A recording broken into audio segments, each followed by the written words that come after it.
If you were to tell me there was another series that is very similar to the Quintessential Quintuplets, I would find it a hard time to believe you, but that is not the case now ever since I watched the Cafe Terrace and its goddesses, the anime, and in fact I liked it so much that just like the Dangers in My Heart, I really enjoyed it so much that I decided to read the manga, and as of right now I am up to date with this series. There's a lot of things in this series that remind me so much of the Quintessential Quintuplets, and that was a massive shock to me because I didn't think there would be another harem series that would be very similar to the Quintessential Quintuplets and be just as enjoyable as that series as well. And while it does have a lot of similarities to that series, there are things that they do in this series that I would have preferred seeing in the Quintessential Quintuplets, because I feel like had they done some of these things, this could have made the Quintessential Quintuplets story even more interesting. Now this is not me saying that one's better than the other, because I equally enjoyed both of these series. I'm just saying it as a suggestion because there are many things I would have loved to see in the Quintessential Quintuplets story that would have probably made it even more impactful and probably would have made it even more interesting to read and watch. But of course, now that the series has ended, there's nothing really we could do. But now that we have the Cafe Terraces and Goddesses, I feel like this is going to be the substitute for the Quintessential Quintuplets for anybody who has missed that series a lot. But before we talk about some of the similarities that both of these series has, and as well as talk about some of the things that happens in the manga, I first need to give a basic summary as to what this series is about. The story in the Cafe Terrace and its Goddesses is all about our main protagonist Hayato returning back to his hometown after inheriting the business that his grandmother owned, which is a cafe. However, at first Hayato had no interest in this cafe anymore, and he simply wanted to demolish it and turn it into a parking lot. That is until he made an unexpected discovery, in which he quickly finds out that it seems the cafe is being run by 5 girls who we quickly find out were employed by his grandmother, and thus begins the journey of Hayato with these 5 girls. And slowly he comes to the realization that in the end he actually wants to run the cafe and actually wants to make this cafe a successful business. Just like the Quintessential Quintuplets, there's actually 5 girls we are introduced, and all 5 girls have different things that make them so much similar to the quintuplets from the Quintessential Quintuplets. Akane reminds me so much of Ichika because Akane also has that very mature attitude and also seems to be acting like the older sister of the entire group. Riho reminds me of Nino because she has her very tsundere moments, and it's very clear she's not very open to how she truly feels, something in which Nino also dealt with in her own series. Kiku reminds me so much of Miku because she seems to be very quiet and has a very timid personality. Ami is pretty much Yotsuba because she has that very energetic personality as well, and just like Yotsuba, she's also very athletic. And finally we have Oka, who is very clearly just like Itsuki, who just like Itsuki always has an attitude towards our main protagonist and has her moments where she could be very honest in how she truly feels and how she truly feels about a certain person. Not to mention that the dynamic between Oka and Hayato are very similar to the dynamic that Futaro and Itsuki had in the beginning of this series, but while they do have a few similarities to the quintuplets, they all have very different traits that make them their own unique characters. Akane is a huge fan of music, and we come to find out that she's part of a band. We come to find out later in this series that Riho used to be a child actor, and is the reason why she has really good communication skills. Kiku has a passion for cooking and wants to become a chef one day. That, and also the fact that she seems to be a completely different person when she consumes alcohol, because something that's worth mentioning as well is that unlike the quintuplets, all these girls are over the age of 18. Well, except for one, and that is Ami, because she's still in high school in this series, but overall the majority of the girls are over the age of 18. Even Hayato, the protagonist, is established to be a 19-year-old. Now going back to the characters, Ami is the one that's always trying to be very funny and very silly of the entire group. She's always wearing these very crazy masks and these very crazy glasses and always seems to be in her own world. And finally we have Oka, who wants to be a fashion designer, and it's very clear that she's really into fashion, as we come to find out that the uniforms that they use were made by her. So it's very clear that she has skills to making clothes. And just like Futaro, in which he had a hard time dealing with the quintuplets and trying to get them to listen to him, that's exactly what Hayato was dealing with in the beginning of the series. Clearly this was something very unexpected for both Hayato and the girls, so it's very clear the relationship wasn't all that great and it wasn't going to be very easy for everyone to get along. But what I enjoy about this series is how they made sure to make these relationships very natural. They didn't just get along very quickly and instantly became friends, and in fact going the extra mile, the girls instantly started liking the guy. No, that's not what happened. It took a lot of time and a lot of trust to get these girls to be trustworthy of our main protagonist. It's the reason why I enjoy characters like Hayato and Futaro Futaro because they had their own priorities.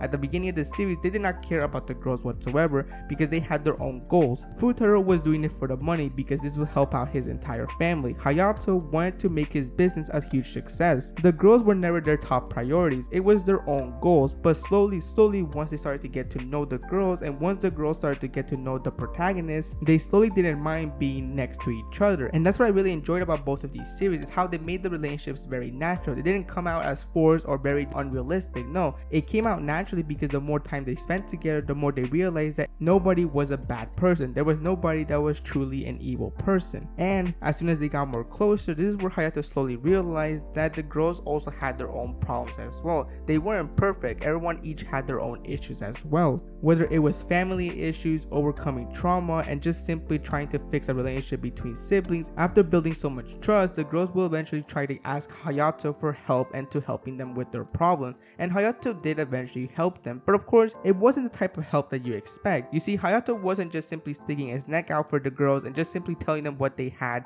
and didn't have to do. No, Hayato wanted them to be more independent. He wanted them to actually find out what the actual issue is and what are the actual steps that they should do in order to solve that issue. He didn't really want the girls to always depend on him to solve their problems. He didn't want that to happen. All he was really doing was just trying to guide them so that they could find a solution all on their own. And of course, because of the amount of time that they spent together, you would know that eventually some of the girls would fall in love with Hayato. And the first to really show their feelings for Hayato and quickly realize that they fell in love with him was Akane, Riho, and Kiku. And eventually, spoiler warning for those who haven't read the manga, it would also seem that Oka started to develop feelings as well. And even though they all realized that they started to develop feelings, that never really ruined their friendship between each other. And that's what really makes it all the more stand out, because while the majority of them did have feelings for the same person, they weren't going to let that be the reason to ruin their friendships after they spent so much time together. They treat each other as if they were family, even though they're not related by blood. And the series will very quickly hint us that eventually Hayato will eventually end up with someone, as we do get a time skip in which Hayato is already grown up, and not only does it reveal that he is with the person he likes, but it also is revealed that he has his own daughter. And that is really great to see, as it's pretty much the series telling us that Hayato is going to end up with someone and is not going to do like a bait and switch where he doesn't end up with anybody, because they also realize that that's just going to upset the audience if they went that route. So it's really great to see. Now, I did mention that there are some things in this series that makes it its own unique story, and it's not just a copy of the Quintessential Quintuplets. Now, of course, I need to give another major spoiler warning, because I am going to talk about things that happen in the manga. So if you don't want to get spoiled, then you have been warned, because this next part is going to contain a lot of spoilers. So with that out of the way, let's just continue. One thing that's very interesting about this series is that it seems to have its very own antagonist, and this being by a man that's named Fuwa.